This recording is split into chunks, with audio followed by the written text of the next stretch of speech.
வணக்கம். இன்றைக்கி நம்ம இந்த வீடியோவில் என்ன பார்க்க போகிறோன்னு பார்த்தீங்கன்னா ஒரு பஃப் ஸ்லீவுங்க. பஃப் ஸ்லீவ் வந்து பார்த்திங்கன்னா இந்த மாதிரி பஃப் ஸ்லீவு, அதாவது ஷார்ட்டில் இருக்கு இல்லையா, சின்ன கையில் பஃப் வந்து இந்த மாதிரி வந்து ஒரு கஸ்டமர் கேட்டிருக்காங்க, இதே மாதிரி வேணும் அப்படின்ட்டு. இந்த பஃப் ஸ்லீவ் எப்படி வெட்டணுங்கிறது நான் உங்களுக்கு இந்த வீடியோவில் சொல்லித்தர போகிறேன். நார்மல் ஸ்லீவ் இப்போ நான் எப்படி வரையிறதுன்னு உங்களுக்கு காட்டுறேன். கையோட உயரம் வந்து 7 இன்ச் வருது. 7 இன்ச் வச்சுக்கலாம். கையோட அகலம் வந்து பார்த்திங்கன்னா 8 இன்ச் வருது. 8 இன்ச் வச்சுக்கலாம்.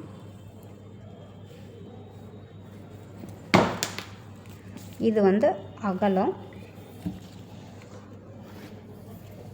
இங்கே வந்து பார்த்திங்கன்னா எக்ஸ்ட்ரா ஸ்டிச்சஸ்க்கான 1.5 இன்ச்சு நான் விட்டுருக்கேன்.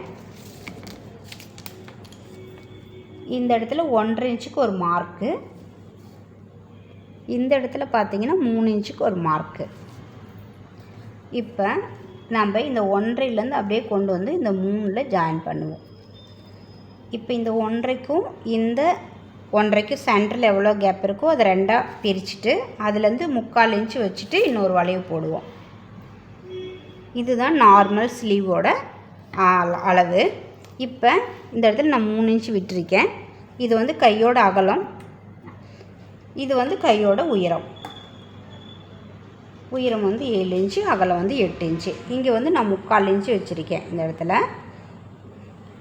இப்போ நம்ம இது நார்மல் ஸ்லீவு, இதிலேருந்து பஃப் ஸ்லீவ் எப்படி வைக்கணும் அப்படின்னு ஈஸியாக சொல்லித்தரேன். சின்ன டிப்ஸ் தான், இதை ஃபாலோ பண்ணிக்கோங்க. இப்போ நம்ம உயரத்தில் 3 இன்ச்சு அதிகம் பண்ணிக்கணும். உயரத்தில் 3 இன்ச்சு அதிகம் பண்ணிக்கிட்டோம். அதுக்கப்புறம் அகலத்தில் பார்த்தீங்க அப்படின்னா 5 இன்ச்சு அதிகம் பண்ணிக்கணும். நம்ம அளவுலேருந்து அகலத்தில் 5 இன்ச்சு அதிகம் பண்ணிக்கணும். கையோட அகலத்தில் எக்ஸ்ட்ரா 5 இன்ச்சு அதிகம் பண்ணிக்கிறோம். இந்த 5 இன்ச்சு இப்படியே கொண்டு வந்து இதில் ஜாயின் பண்ணிக்கிறோம். 3 இன்ச்சு நம்ம மேலே அதிகம் பண்ணியிருக்கோம் இல்லையா, இது 3 இன்ச்சு, இது வந்து 5 இன்ச்சு. இப்போ இந்த 3 இன்ச்சு அதிகம் பண்ணியிருக்கோம் இல்லையா, இந்த 3 இன்ச்சுக்கு மேலே ஒரு கோடு போட்டுக்கோங்க. இப்படி கோடு போட்டதுக்கப்புறம் இந்த 3 இன்ச்சு இந்த இடத்துல 4 இன்ச் வரைக்கும் ஒரு மார்க் பண்ணிவிட்டு இந்த 4 இன்ச்சுலேருந்து அப்படியே கொண்டு வந்து இந்த இடத்துல ஜாயின் பண்ணிவிடுங்க.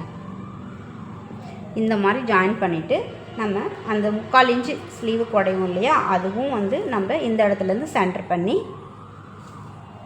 இங்கேருந்து 3/4 இன்ச்சு வச்சு நம்ம இதே மாதிரி பண்ணிக்கலாம், குடைஞ்சிருவோம். இப்போ பார்த்தீங்க அப்படின்னா உங்களுக்கு இந்த மாதிரி கை வெட்டினீங்க அப்படின்னா உங்களுக்கு நமக்கு நார்மல் பஃப் ஸ்லீவ் இருக்குல்லையே, இந்த மாதிரி சின்ன கையில் பஃப் ஸ்லீவ் வரும்.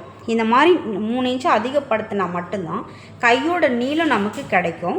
இல்லைன்னா உங்களுக்கு கையோட ஹைட்டு குறைஞ்சிரும். நீங்கள் எந்த அளவுலேயே கம்மி பண்ணி இப்படியே வரைஞ்சிட்டிங்க அப்படின்னா அளவு வந்து குறைஞ்சிரும். அப்போ கையோட அளவு வந்து சின்னதாகிடும். உங்களுக்கு இந்த ஹைட்டு 3 இன்ச்சு அதிகம் பண்ணினா தான் உங்களோட நார்மல் ஸ்லீவோட ஒரிஜினல் ஹைட்டு கரெக்டாக வரும். இந்த டிப்ஸ் ஃபாலோ பண்ணிக்கோங்க. Thank you friends.